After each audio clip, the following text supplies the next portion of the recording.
আপনাদেরকে যদি আমি একটা প্রশ্ন করি যে এই সপ্তাহে আপনি কতটুকু নেটফ্লিক্স ইউজ করেছেন অথবা হচ্ছে আপনি সোশ্যাল মিডিয়াতে স্পেন্ড করেছেন এবং এইটার কারো কারোর জন্য 1 ঘন্টা হতে পারে, কারো কারোর জন্য 2 ঘন্টা হতে পারে, কারো কারোর জন্য আরও কম বেশি হতে পারে। কিন্তু আমি যদি আরেকটা অ্যাডিশনাল প্রশ্ন করি যে এইটা করতে আপনার কতটুকু খরচ হলো বা হচ্ছে কেমন আপনি ব্যয় করলেন, তখন কিন্তু আপনি হয়তোবা বলতে পারেন যে এগুলো তো ফ্রি আসলে। যেমন নেটফ্লিক্সের সাবস্ক্রিপশন তো আগে কিনেই ছিল, অথবা হচ্ছে ইউটিউব বা হচ্ছে ফেসবুকের রিলস দেখতে তো আর আমার কোনো টাকা লাগছে না। প্রশ্নটাতেই হচ্ছে উত্তরটা আছে যে কি ব্যয় করেছিলেন। এখন ব্যয় কিন্তু যদি শুধুমাত্র টাকা হিসাব করেই আমরা চিন্তা করি, তাহলে হয়তোবা আপনার টাকা খরচ হয়নি, কিন্তু তার চেয়ে বড় একটা জিনিস খরচ হয়েছে। সেটা হতে পারে হচ্ছে সময়, সেটা হতে পারে হচ্ছে আপনার অ্যাটেনশন, সেটা হতে পারে আপনার এনার্জি, সেটা হতে পারে আপনার ইফোর্ট। আপনি ওই সময়টা যদি নেটফ্লিক্স না দেখে অন্য কি করতে পারতেন যেটা আপনার জীবনে কোনো রকমের পরিবর্তন আনতে পারতো। সো বন্ধুরা, আজকে সেটাই নিয়ে আমি কথা বলবো। সেটা হচ্ছে আমাদের অপরচুনিটি কস্ট। এটা আমার একটা ফেভারিট টপিক এবং এটা আমি হচ্ছে অনেক দিন ধরেই আমার লাইফে অ্যাপ্লাই করার চেষ্টা করছি। তো প্রথমে আমরা এটা বুঝে নিই যে অপরচুনিটি কস্ট আসলে কী। অপরচুনিটি কস্ট হচ্ছে যে, সোজা কথায় বলতে গেলে, আপনি যদি কোনো একটা জিনিস করতে চান, সেটার করতে গিয়ে আপনি অন্য যে জিনিসগুলোকে হারাচ্ছেন, সেটাই হচ্ছে আপনার অপরচুনিটি কস্ট। যদি উদাহরণস্বরূপ বলতে চাই যে আপনি কোথাও মুভি দেখতে গেলেন, মুভি 2 থেকে 3 ঘন্টার যে মুভিটা সেটা দেখতে গিয়ে যদি আপনি কোনো একটা ইম্পর্ট্যান্ট মিটিং মিস করেন, সেটা হতে পারে হচ্ছে আপনার জন্য একটা অপরচুনিটি কস্ট। হতে পারতো যে আপনারা কয়েকজন বন্ধু মিলে কোথাও ঘোরার প্ল্যান করছেন, সেটা না করে আপনি হচ্ছে বাসায় একটা জিনিস, মানে হচ্ছে একটা ছোটোখাটো একটা এরার্নস আছে, সেটা করতে হচ্ছে আপনাকে গিয়ে, সেটা আপনার জন্য একটা অপরচুনিটি কস্ট। মানে আপনি কোনো একটা জিনিস করতে গিয়ে বাকি যে জিনিসগুলোকে হারাচ্ছেন, সেটাই হচ্ছে অপরচুনিটি কস্ট। একটা উদাহরণ দিলে হয়তো বা আপনাদের জন্য সহজ হবে। আমরা অনেক সময় টাকা বাঁচাতে গিয়ে সময় নষ্ট করে ফেলি। যেমন ধরে নেন, একটা টি শার্ট আপনি হচ্ছে নিউ মার্কেটে গেলে 500 টাকায় বা এর চেয়ে কমেও ভালো টি শার্ট পাওয়া যায়। কিন্তু আপনি যদি সেম টি শার্টই কোনো ই কমার্স প্ল্যাটফর্মে অর্ডার করতে চান, কখনো কখনো 500-র বেশিও লাগে, কখনো দেখা যায় যে, মানে এটা ডিপেন্ড করে, বাট ধরে নিচ্ছে যে 700 লাগছে। এখন আপনি বলতে পারেন যে আমি তো নিউ মার্কেটে মানে 500তেই পাচ্ছি, তাহলে কেন আমি ই কমার্স বা ওই অন্যান্য জায়গায় বেশি দামে নিব। কিন্তু এটা জিনিস চিন্তা করে দেখেন, নিউ মার্কেটে যাওয়া আসা এবং এই যে সময়টা আপনি যে অ্যাটেনশন দিচ্ছেন, ফর এক্সাম্পল কারো কারোর জন্য আধা ঘন্টা লাগতে পারে নিউ মার্কেটে পৌঁছাতে। সেখানে ফুটপাথ পার হয়ে আপনি নির্দিষ্ট একটা দোকান দেখতে গেলে আপনাকে 4-5টা দোকানের সাথে মানে হচ্ছে যে মানে বিভিন্নভাবে দর কষাকষি করার মাধ্যমে আপনি একটা নিয়ে তারপর বাসায় যেতে আরও আধা ঘন্টা, মানে ধরে নেওয়া যেতে পারে 4 ঘন্টার মতো একটা টাইম অ্যালট করা লাগে। যেটা আসলে হচ্ছে আপনি যদি হচ্ছে ই কমার্সে দিতেন, তাহলে আপনি হচ্ছে যে এটা হতে পারতো আধা ঘন্টা। আপনি ব্রাউজ করলেন, করে অর্ডার দিয়ে দিলেন, আর হচ্ছে যখন এটা ডেলিভারি নিলেন তখন একটু চেক করে নিলেন। সো এই যে আপনি 4 ঘন্টা কাজটা করলেন 200 টাকা বাঁচাতে গিয়ে, আহ, আহ, মানে আধা ঘন্টার বিনিময়ে, মানে ধরেন যে জায়গায় জিনিসটা আধা ঘন্টা করা যেত, এটা আপনি 4 ঘন্টায় করছেন। এই যে 3.5 ঘন্টা, সেটা হচ্ছে আপনার অপরচুনিটি কস্ট যদি আপনি হচ্ছে নিউ মার্কেটে গিয়ে কেনেন। সো এইটাই হচ্ছে আমাদের আজকের পয়েন্ট। আরেকটা মানে আরেকটা হচ্ছে রিলেভেন্ট একটা উদাহরণ দিয়ে দেখি, যে অনেক সময় দেখা যায় ফ্রি সেমিনার বা এরকম বিভিন্ন রকমের অনুষ্ঠানের জন্য আয়োজন করা হয়, সেখানে ইনভাইট করা হয় মানুষকে, যে এটার জন্য কোনো ধরনের অ্যাটেন্ড করতে কোনো ধরনের হচ্ছে ফি লাগবে না।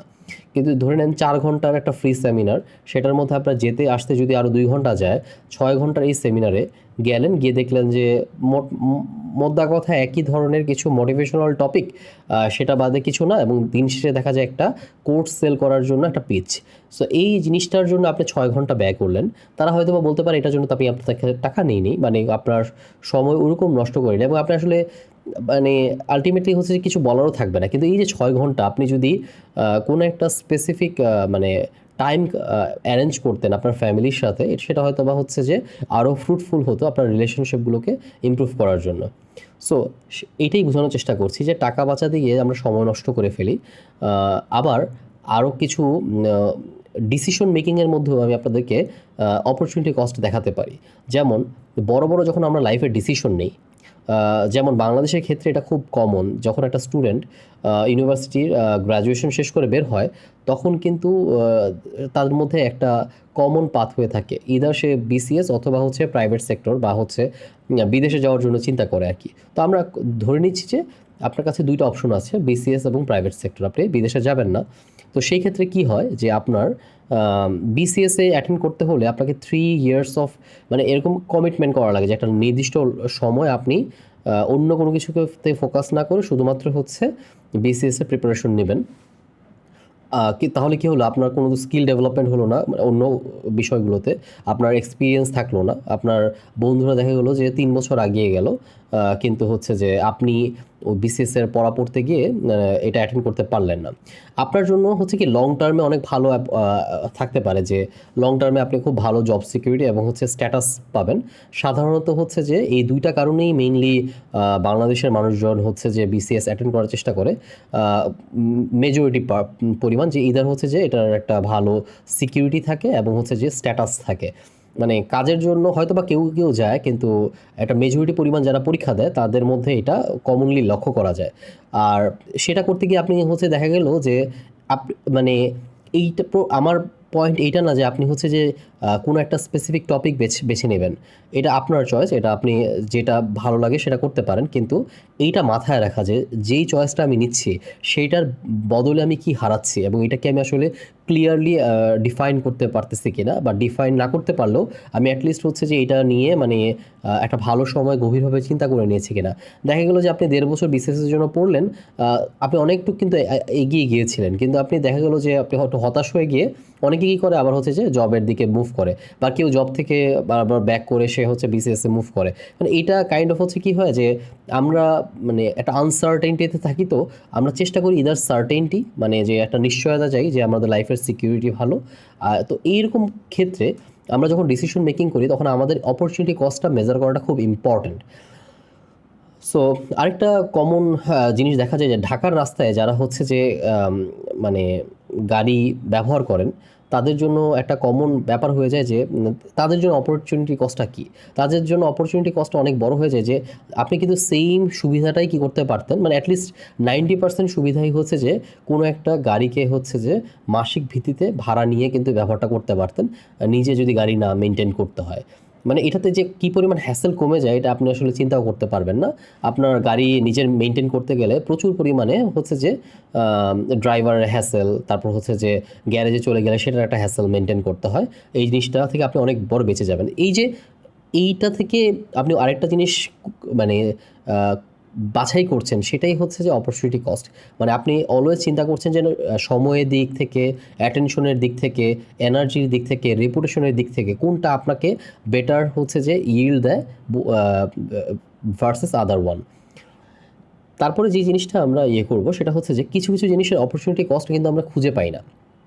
যেমন অনেকে বলতে পারে যে অনেকের কাছে রিয়েল এস্টেট থাকে, যেমন ল্যান্ড পড়ে আছে, তারা আসলে বলে যে আমার কাছে তো ল্যান্ড, যে টাকাটা ছিল সেটা তো আমি একটা ভালো সিকিউর ইনভেস্টমেন্ট করে রাখছি, এটা তো বছর শেষে বা কয়েক বছর পরে যখন আমি এটা সেল করবো তখন একটা ভালো মানে একটা ভ্যালু পাবো। উত্তরটা হয়তো বা মানে এটার মধ্যেই লিমিটেড আছে। যদি আপনার কাছে এর চেয়ে ভালো কিছু করার অপশন থাকে, ধরে নেন আপনি এইটা ইনভেস্ট করে কোনো একটা বাংলাদেশের পার্সপেক্টিভে বললাম, আপনি একটা মিনি গার্মেন্টস দিলেন, সেটা থেকে আপনি আরও বড় বড় কিছু অর্ডার পিক করে আপনি এর চেয়ে বড় জমি রাখতে পারতেন। কিন্তু এই জমিটা থাকলে কি হয় যে একটা সিকিউরিটি থাকে, এটা আপনার হচ্ছে এমন না যে কেউ নিয়ে যাচ্ছে, মানে এমন না যে এটা আপনি ভ্যালু ড্রপ করে ফেলতেছে সিগনিফিক্যান্টলি, বরঞ্চ এটা ভ্যালু বাড়ে। তো এটা দেখা যায় যে উইদাউট এনি এফোর্ট এটা হচ্ছে যে ভালো একটা আউটকাম দেয়। কিন্তু এটার অপরচুনিটি কস্ট হচ্ছে যে হিডেন, সেটা আসলে সবসময় পিক করা যায় না যে এইটা যদি আপনি অন্য কোথাও ইনভেস্ট করতেন তাহলে কি হতে পারতো। এটা কিন্তু একটা হিডেন অপরচুনিটি কস্ট। ঠিক সেরকমভাবে যদি আপনি আপনার অফিসে ব্যাড এমপ্লয়ি রাখেন, ব্যাড এমপ্লয়িদের কারণে দেখা যায় যে অনেক সময় আমরা তাদেরকে বের করে দিতে গেলে অনেকবার চিন্তা করি যে আসলে অনেক দিন হয়ে গেছে, তাকে অনেক ট্রেনিং দেওয়া হয়েছে, আমি কি আসলে তাকে বের করে দিব কি না। তো এইভাবে রেখে রেখে দেই। কিন্তু দেখা যায় যে তারা যদি থাকে, বরঞ্চ যদি ব্যাড মানে রিয়েলি ব্যাড, যারা হচ্ছে যে আলটিমেটলি মানে টক্সিক এনভায়রনমেন্ট করে, মানে বা হচ্ছে যে অফিসে এনভায়রনমেন্টটাকে প্রবলেম করছে, অথবা হচ্ছে আপনার রেসপন্সিবিলিটিগুলো প্রপারলিগুলো হ্যান্ডেল করছে না, তাদেরকে না দিয়ে যদি যারা হচ্ছে ডিজার্ভিং তাদেরকে দেওয়া হয়, তাহলে এটা দুই দিক থেকে উপকার হতে পারে, মানে ক্ষেত্র বিশেষে।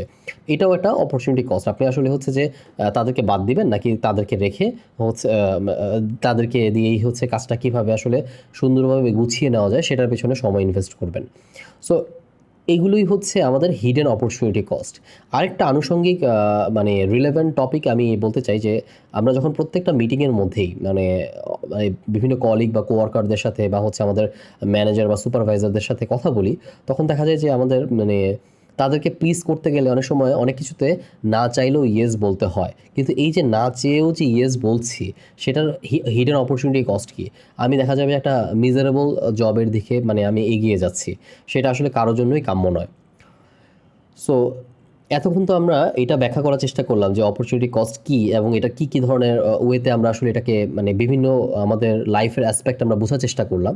এখন আমি আপনাদেরকে একটা ফ্রেমওয়ার্ক দিতে চাই যে একটা কোয়েশ্চেন আপনি অলওয়েজ করবেন, যে যাতে হচ্ছে যে আপনি অপরচুনিটি কস্টটাকে আমলে নিতে পারেন। কিভাবে আসলে হচ্ছে যে আপনার চিন্তার বা সিদ্ধান্ত নেওয়ার মধ্যে যেন এটাকে কাজে লাগানো যায়। একটা কোয়েশ্চেন, সেটা কি? সেটা হচ্ছে যে এই কাজটা করলে আমি কোন জিনিসটা ছেড়ে দিচ্ছি, মানে কি সুযোগ হারাচ্ছি, সেটা বারবার রিপিটেডলি মানে মনে মনে বলা, যতক্ষণ পর্যন্ত একটা ভালো ডিফাইন্ড অ্যান্সার না আসে। তাহলে কি হয় যে আপনার সিদ্ধান্ত নেওয়াটা খুব সহজ হয়। শেষে আমি আপনাদেরকে একটা মারাত্মক লেভেলের মানে ব্যয়বহুল একটা অপরচুনিটি কস্ট নিয়ে কথা বলবো। সেটা হচ্ছে মানে বিশেষ করে আমাদের মতন যারা ইঞ্জিনিয়ার, মেইনলি ইঞ্জিনিয়ারদের মধ্যে আমি এটা খুব কমনলি দেখেছি, যে যারা হচ্ছে যে চেষ্টা করে যে কীভাবে একটা জিনিস ফেইল না করা যায়, এইটাতেই সারা জীবন হচ্ছে সময় ব্যয় করে। তো তারা চেষ্টা করে এমনভাবে জিনিস বানাতে মানে এটা যেন হচ্ছে যে নিয়ার পারফেক্ট হয় আর কি, বা তাদের মনের সাথে যেন হচ্ছে তারা যেভাবে এটাকে কল্পনা করেছিল সেভাবে যেন হয়। মনে করেন আপনি একটা অ্যাপ্লিকেশন তৈরি করবেন। আপনি অনেকের অনেক অ্যাপ্লিকেশন দেখেছেন আপনার জীবনে, কিন্তু আপনার মধ্যে একটা আইডিয়াল সেলফ আছে যে এইটা হচ্ছে একটা ভালো অ্যাপ্লিকেশন, এবং আপনি চান আপনার কাজটাও সেরকম লেভেলেরই হোক। তো সেইটার জন্য আমরা দেখা যায় যে আমরা পারফেকশনিজমের দিকে আগাই। পারফেকশনিজম মানে আমি এর আগেও বেশ কয়েকটা ভিডিওতে এই রিলেভেন্ট টপিকে আলোচনা করেছি। পারফেকশনিজম ডিরেকশন হিসেবে ভালো, বাট হচ্ছে এন্ড গেম হিসেবে ভালো না। মনে করেন যে আপনি একটা কাজ করতেছেন, এটা 80% কমপ্লিট হয়ে গেছে, কিন্তু আপনি এটাকে রাইট করতে করতে দেখা যাচ্ছে যে আরও কতদিন লাগবে বলা যায় না। তো সেটা আসলে এই যে এটার জন্য আপনি যে অন্যান্য কাজগুলোকে পেন্ডিং করে রেখেছেন, সেটাই হচ্ছে একটা মারাত্মক লেভেলের অপরচুনিটি কস্ট। আপনি না করছেন এটাকে শেষ, না করছেন অন্য জিনিসকে শুরু। তো এটার কারণে দেখা যায় অন্য জিনিসগুলো যে ব্লকার হয়েছে বা আপনার জন্য অন্য মানুষেরা যেভাবে আটকে আছে, সেটাই হচ্ছে একটা বড় ধরনের অপরচুনিটি কস্ট। তো আমি দিন শেষে এটাই বলতে চাই যে অপরচুনিটি কস্ট একটা ভেরি ওয়েল নন টপিক, বিশেষ করে ফিন্যান্সের ভাষায়। যখন আপনি বিভিন্ন রকমের হচ্ছে অপশনস নিয়ে আলোচনা করেন, তখন এই টপিকটা বারবার ছুটে আসে আপনার কাছে, যে এটা দিয়েই হচ্ছে আমরা কিভাবে সিদ্ধান্ত নিতে পারি। সো এটা যদি আমরা আমাদের মানে অন্যান্য সেক্টরে যারা আছি, তারা যদি এইটাকে ভালোভাবে ইনকর্পোরেট করতে পারে আমাদের সিদ্ধান্ত নেওয়ার ফ্রেমওয়ার্ক হিসেবে, তাহলে আমাদের মানে অ্যাটলিস্ট আমরা এটা বলতে পারবো যে আমরা এই কারণে এই অপরচুনিটি কস্টটাকে হারাচ্ছি, মানে বা এই অপরচুনিটি কস্টটাকে অ্যাকসেপ্ট করছি। ধরে নেন আমি এই কারণে আমি হচ্ছে মুভিটা দেখছি যে আই নিড সাম রিল্যাক্সেশন।